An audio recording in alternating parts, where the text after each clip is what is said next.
Why do some roommates turn our homes into scenes from a horror story? In this video, we delve into chilling, true tales of roommates whose unsettling behavior, stalking, sleepwalking, and more transformed ordinary living situations into nightmares. Buckle up and don't forget to subscribe. It means a lot for us. I only lived with this roommate a year and a half before I couldn't take her craziness and moved out a year ago. I was in my mid-40s and she was almost 70, and we had been friends for over 10 years. I knew going in she had mental health issues and wasn't taking her meds, but I hadn't realized how bad she really was. I could write a book on all the weird and mean things she did while I lived with her, but this story in particular directly involved me. Out of nowhere, she asked me to not throw my used tampons away and instead save them for her. Disgusted, I refused and demanded to know why she wanted them. Some needed backstory. We live in the Pacific Northwest, and she had a separate small piece of property in the middle of nowhere with a RV hookup she used for recreation or to rent out to vacationers. Right next to that was another small property with a log cabin she used to own before selling it to a woman as equally unbalanced as her, and the two had been fighting ever since. One time they got in such a heated argument, the neighbor pulled a gun on her and fired a couple shots in her direction. I wasn't there, but it doesn't surprise me. Well, this lady, who lived in the cabin year-round, went out on the BLM property between the pieces they both owned and the creek behind them and illegally cut down a bunch of trees, but my roommate couldn't get BLM to do anything about it, so she decided to take revenge into her own hands. There was a pack of wolves spotted in the area, and my roommate thought it would be fitting if she could lure the wolves onto the woman's property to scare her. And she thought my bloody tampons would work. First of all, I didn't think that would work. But second, if something happened to that lady, I didn't want it to be my DNA scattered around her house. When I told my roommate no, she became furious with me, stating she would use her own tampons if she still had periods, and it was the least I could do since I still had mine. I still refused, and she was mad at me for a week afterward.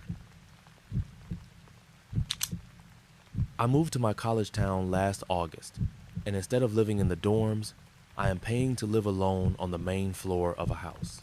The basement has a renter as well. The only thing we share is the laundry room, which is at the top of the stairs, and the backyard.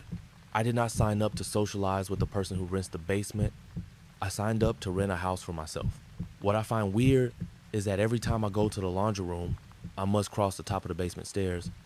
He will stop what he is doing to come upstairs to talk to me. I have mainly resorted to doing laundry or letting my dog out back when he is asleep or at work to avoid this. It is just awkward. I would not mind it if I saw him in passing, but he goes out of his way to come up and talk to me. I cannot even enjoy being outside with my dog because he comes out and brings his dog out too. The door to get into my part of my house obviously locks. Last week, I was in between carrying a load from my dryer to my room, and then I was going to go back to the laundry room. I closed the door, but I did not lock it. I went to my living room to check a text message before going back to the laundry room, and I heard a quiet jiggle of a doorknob and a click. I sat quietly thinking I was paranoid, but then I heard slow and light footsteps across my kitchen until I heard the floor creak. I heard him run out, but I caught him in the act of closing the door behind him. He had this sheepish look on his face and was like, "Oh, I was just going to let you know that your door was unlocked." Like, what? Why would you even try to see if he's my friend on Facebook, but we don't have each other's phone numbers? If I have any lights on when he comes home from work, at midnight, he will send me a bunch of messages, even if I ignore him. Last week, on his day off, I was cleaning my level. I was not checking my Facebook or anything because I was busy. He started blasting music so loud it was rattling my walls, so I decided to take my dog to the dog park to get away from it. As I was loading my dog in the car, the music stopped, and he came out to talk to me. He asked me weird questions that are just awkward. He asked where I was going, and I said that I was going to the dog park, not that I had to clear it with him. He said, "No, I was just asking. I could bring my dog if you like. We should do that together." And I said, "No, thank you. I need some time to myself." And he said, "Oh, okay, well next time then." Yesterday I told him my sister was staying the night and that we'll be quiet. He asked me if he could meet my sister, and I said, I guess. When I got back from picking her up, I pulled up to my spot. He came out of the garage and waited for me and my sister to get out of the car. He aggressively introduced himself and offered to help with her luggage. We both declined his help, and he said, "Oh, but it looks so heavy," and we said, "No, it's fine." Yet, he followed us inside, empty-handed. He just stood there awkwardly, like he wanted to talk to us but didn't have anything to say. My sister finally said, "Well, we're gonna go to the store, so," and he said, "I like your shirt." She said, well, thank you." And he said, "I haven't heard one of their albums before, but I did like a song they did for a movie I've watched." She just nodded and said, "That's cool." Today was my last straw, because he doesn't actually use the laundry room. He takes his clothes to his mom's house so she can do his laundry. I was taking a load out of the washer and transferring it to the dryer, and he paused his movie to come up and watch me. He just stood there at the top of the stairs watching me, so I gave him a bit of a dirty look. Then he awkwardly cleared his throat and said, "Oh, so that's what that sound is." I just looked at him and shrugged. He said, "That's the noise the dryer makes, huh?" I just shrugged and said in an annoyed tone, "Yup," and then I walked past him and closed the door behind me. When I went back to get the stuff out of the dryer, he did the same thing, paused his movie, his television is loud with surround sound, and came up to awkwardly stand there like he wants to talk to me. He finally said, "What did your sister think of me?" And I said, "She said you're nice." And he grinned and said, "Now I've met your dad and your sister." And I said, yeah." And he said, "Did they ask if we were together?" I said, "No, why would they think that?" And he just made a very disappointed face and said, "Oh, well, I was just wondering." I said, "Yeah, okay, back to work," and passed him and closed and locked the door behind me. I don't understand this. Everyone I talk to tells me that it sounds like he has a crush on me. I don't want to be a total dick here, but I want it to stop. How can I ask him to stop without being rude? I should start off by stating that I'm a 22-year-old 5 feet woman. About 2 months ago, I was awake, smoking around 4 in the morning with my window open, when my male housemate, Richard, had tried to climb into my window. My room is on ground level. When I caught him, his excuse was that he lost his key. That obviously was not the case, as he could have knocked at the front door or at my other male housemate's window, Roy, which was located next to the front door. I was frozen from fear and only got the confidence to run to my window to close it when he went to go get a chair. He then knocked at my window saying he's locked out. He makes me so uncomfortable every day. I have to stop what I am doing in the kitchen and leave the room when he comes in, as he is very open about staring at my ass, even in public when we cross paths. He does the same to my girlfriends, sisters, and female friends, and some won't come over because of him. It's very difficult living in constant fear and anger that he's still living in the house. It has made me a very angry person as I feel so powerless. I feel even more powerless when I see him staring at my girlfriend's ass. He also puts his hands on my or girlfriend's waist instead, if alerting us that we're in the way of something. I don't like to be touched, so it really messes with my mental health, as I also find it hard to confront people or stand up for myself, voice my concerns, or anything. I am genuinely powerless here. I can't do anything about it. My landlord does not care about sexual predators living in the house, as we had another incident where a male housemate had a hidden peephole in the shower room. He admitted that he has naked photos of me and my female housemate. Nothing was done until the police were involved, but they couldn't do anything as they weren't given the right phone. My landlord and other male housemate was on his side laughing about the situation, as I could hear the entire conversation from my room. They even asked to look at the photos on his phone. It was like I've heard the truth about what men really think, as they falsely expressed to me in the past, many times, how they would protect me and my female housemate if anything were to happen. I have to pretend that I didn't hear my housemate, Roy, asked to see my naked picture. I can't move out as I'm already struggling to pay for rent and living expenses. This is the cheapest place in this town, and I have 2 cats, so the opportunity to move out is rare. I feel so powerless. I know what his intentions were if he got into my room. He looks at me with this certain look, like he knows that he scares me, and he's so confident about it. He doesn't do it to my female housemate. She's older and married, and he's friendly with her husband. I can't do anything legally either. There's just no proof. I have a camera installed inside my room on 24/7s just in case something else happens. This is a story about me, 23 years old, female, and my ex-roommate, Antoine, 30 years old, male. I say ex-roommate because we kicked him out. Why? I'm about to tell you. But first, I need you to picture Antoine. He's greasy, like all of him. He's got a monotonous voice, a pudgy face. He's spiritual, but the worst kind, the preachy kind. He loves hearing himself talk. He's a covert furry, but that's a story for another time. And he's got a low-key ketamine addiction. All of this I can look past. I can live with someone without being best friends with them. Hell, I don't even have to necessarily like my roommates at all.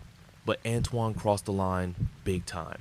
Honestly, the man crossed lines that I didn't even know I had. It all started in April last year when I finally found a new place after having lived in a shithole with a bit of an awful landlord for about a year and a half. My city has a big housing problem, especially when it comes to student housing. So of course, when I went to a viewing and my 3 housemates-to-be picked me to be their new housemate, I was ecstatic. I only found out after we kicked Antoine out that the reason they'd chosen me was because Antoine had been very adamant about picking me over the other possible tenants. I'd already noticed during the viewing that my housemates, 2 guys around 30 and 1 guy around 40, who also was the landlord, were a bit quirky, but nothing worrying. I tend to gravitate towards oddballs anyway. Granted, maybe that's the reason that I keep getting into situations like these. Only a couple of weeks after I moved in, I started noticing something very off about my one housemate, Antoine. He kept touching me inappropriately but discreetly, never enough for it to pass as actual harassment, like when I reach over him to grab something, or as we pass each other in the hallway, he would stand very close to me or brush his hand against me. He also couldn't stop making sexual remarks towards me that he would play off as jokes when confronted about them. One time, I bent over to grab something from a table, and he said, "Nice view." Why this wasn't already a major red flag for me is beyond me. And unfortunately, it didn't stop there. Another time we were in the bathroom and I asked him if I could take a shower. And he told me, "You don't have to wait for me to leave before you get undressed." Yet another time, here was something he wanted to talk over with me, and he decided to wake me up at 7 a.m. and summon me to the kitchen to have a chat because apparently that's when his head was the clearest.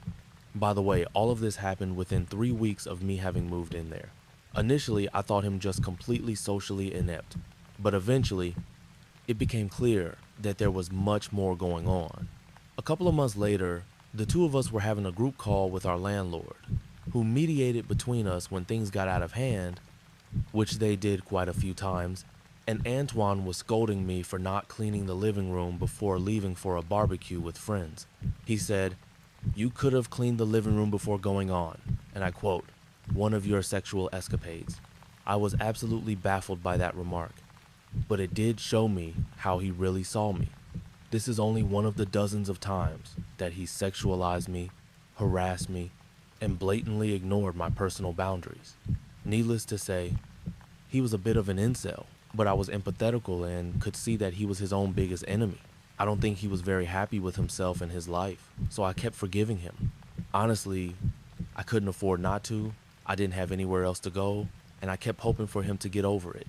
He even made a big circus out of apologizing to me once, telling me how good of a person I was, and that I didn't deserve all the things he'd done to me. I don't know why he did that, because after that he went right back to his usual fuckery. Personally, I think it's rather idiotic to hook up with a roommate anyway, and was never able to wrap my head around why he didn't take the hundreds of hints that I gave him that I wasn't interested. One time, I even told him that I found him rapey, creepy, and unattractive. I felt so bad after saying that, but I think he did see the light after that. Unfortunately for me, when he realized he wasn't going to have me, he started causing drama left and right, playing mind games, desperately trying to get my attention any way he could. He was super condescending to me from the start, but it kept getting worse. He would start shit over nothing, guilt trip me, and he was always super sensitive to everything I said and did. Of course, he didn't treat me like the other roommates, so they only saw a tiny bit of the stuff he pulled on me. I felt like I was singled out and continuously being scrutinized, and I couldn't do anything right with him. I didn't make enough eye contact with him. Yes, really. My jokes were too offensive. I was on my phone too much. I wasn't connecting with him. I didn't take enough responsibility. He even got pissed off once because I didn't want to give him a massage. I was on my best behavior, but he would always find something to get hurt over. When he told me he started dating a girl, I was happy. Maybe I thought this would make him more self-confident, give his life more meaning, give him direction, and maybe, finally, he'd leave me the fuck alone. But peace was never an option. It was November last year, a Saturday. I struggle with mental illness, and that day had been a particularly bad one. I was stressed out and depressed, and I just wanted some uninterrupted sleep. I tend to wake up a lot at night, so I took a Valium and crashed. Next thing I know, it's 5 a.m. and I wake up from someone opening my room door and standing in the door. Light from the hallway cast upon my face, and there stands Antoine, beer in hand, grinning at me. I ask him what's going on, but he just stands there, motionless, smiling. A solid minute passes, and I ask him a couple more times, getting increasingly pissed. This was the third time he'd come into my room at night unannounced. The other 2 times were when he wanted to have that talk, and when he'd taken too much speed and wanted to bum a Valium so he could sleep. Yes, I gave him the Valium. As I'm telling him to K off, he just smiles at me and says, "You can go right back to sleep." Then he turns around and closes the door behind him.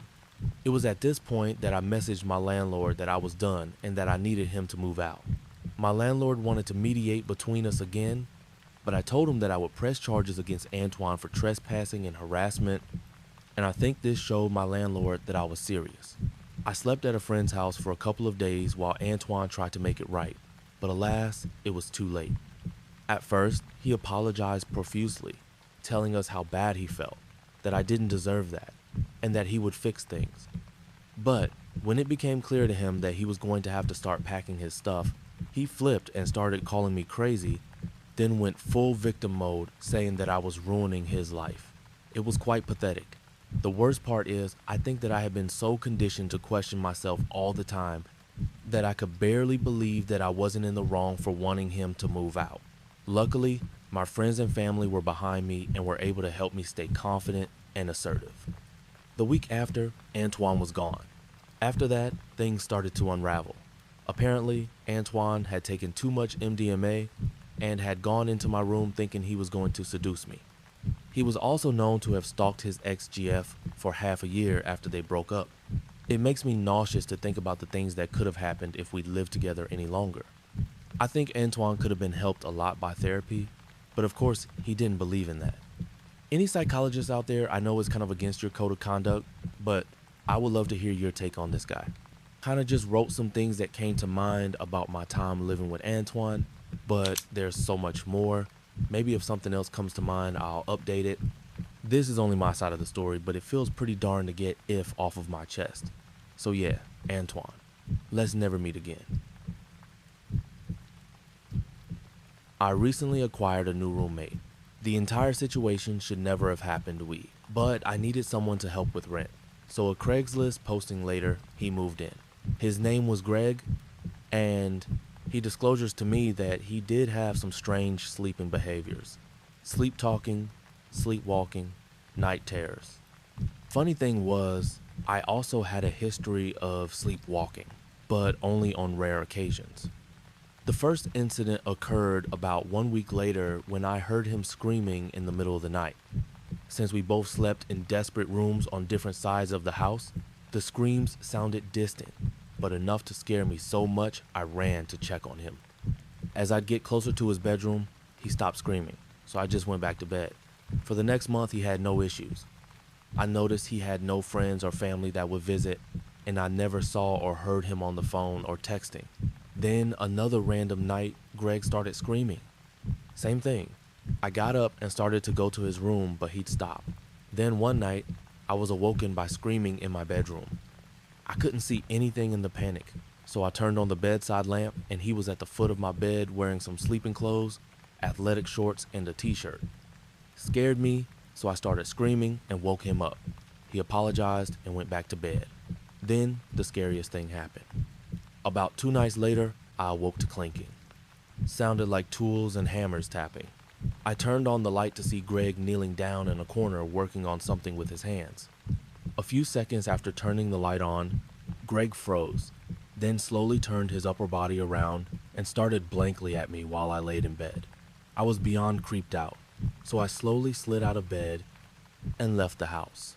After sleeping in my truck down the road in an empty church parking lot, I returned to the house at about 8 in the morning.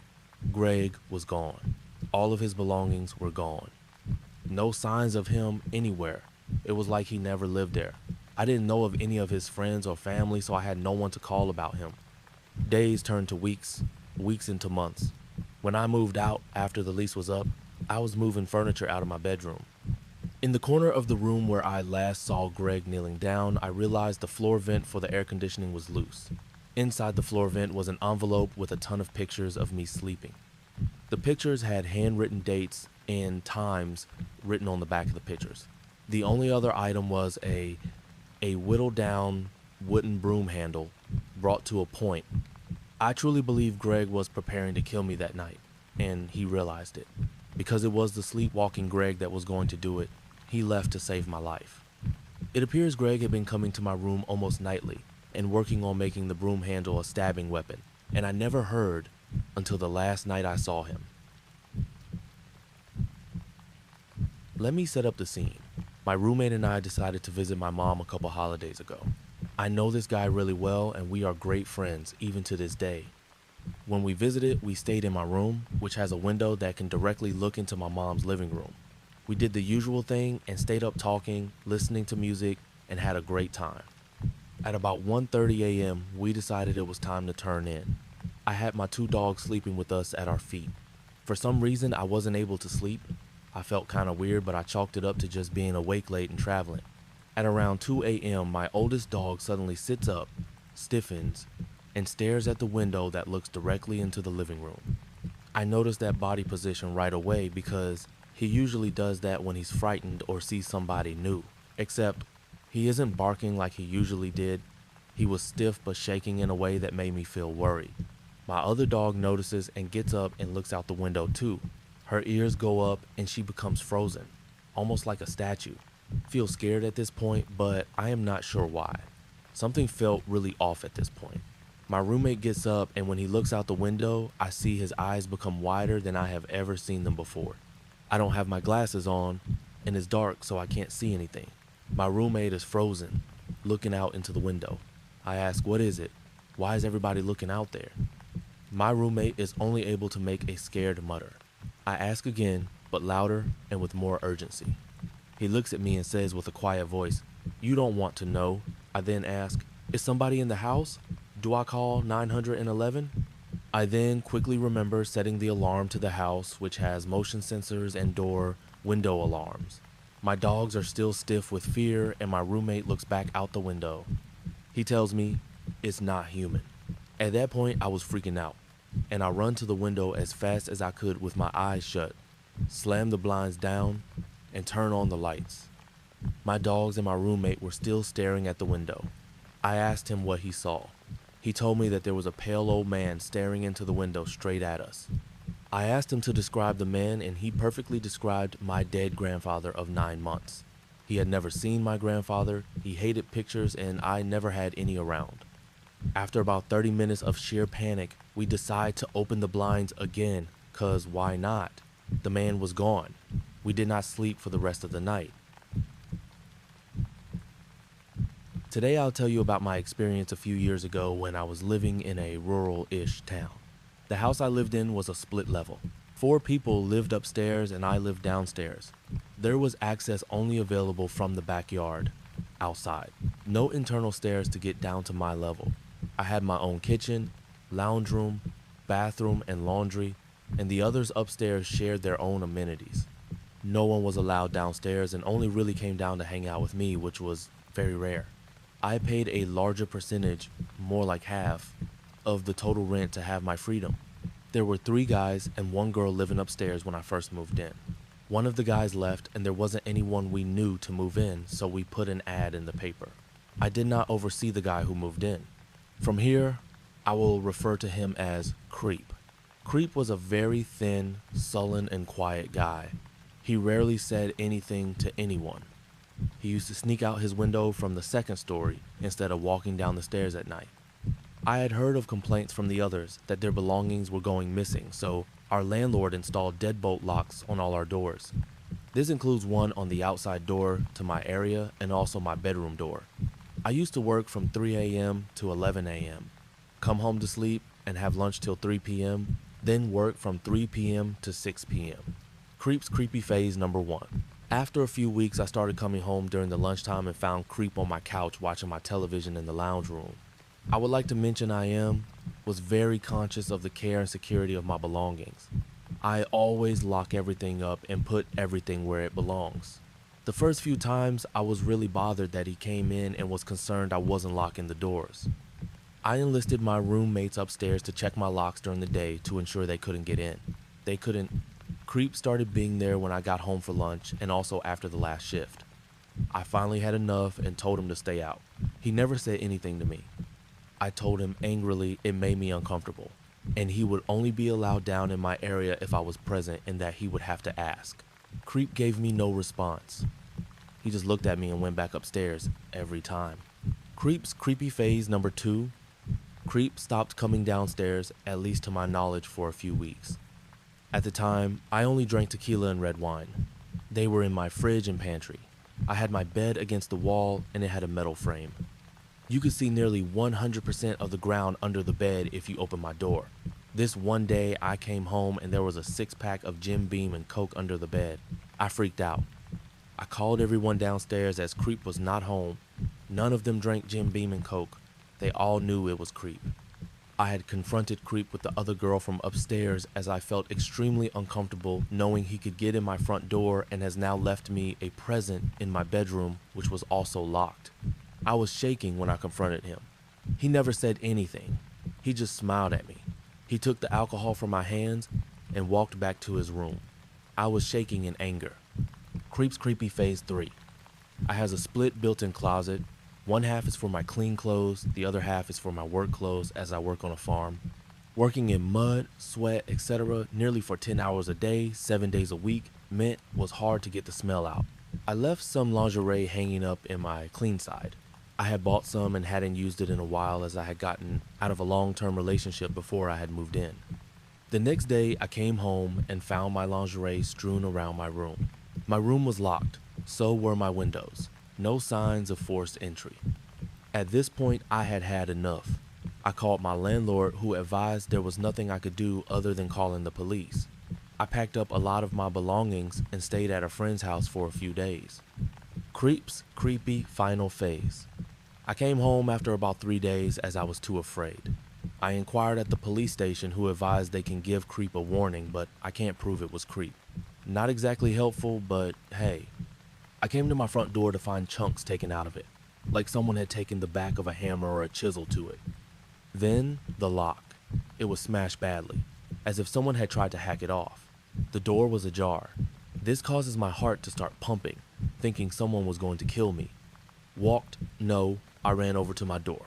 It had the same type of damage, but much, much worse. The chisel-type weapon which had made the marks on the door had been forced into the wall side of the lock, forced and mashed into the keyhole. I couldn't even put 1 millimeter of my key inside the lock. I called the landlord and he came over as soon as possible.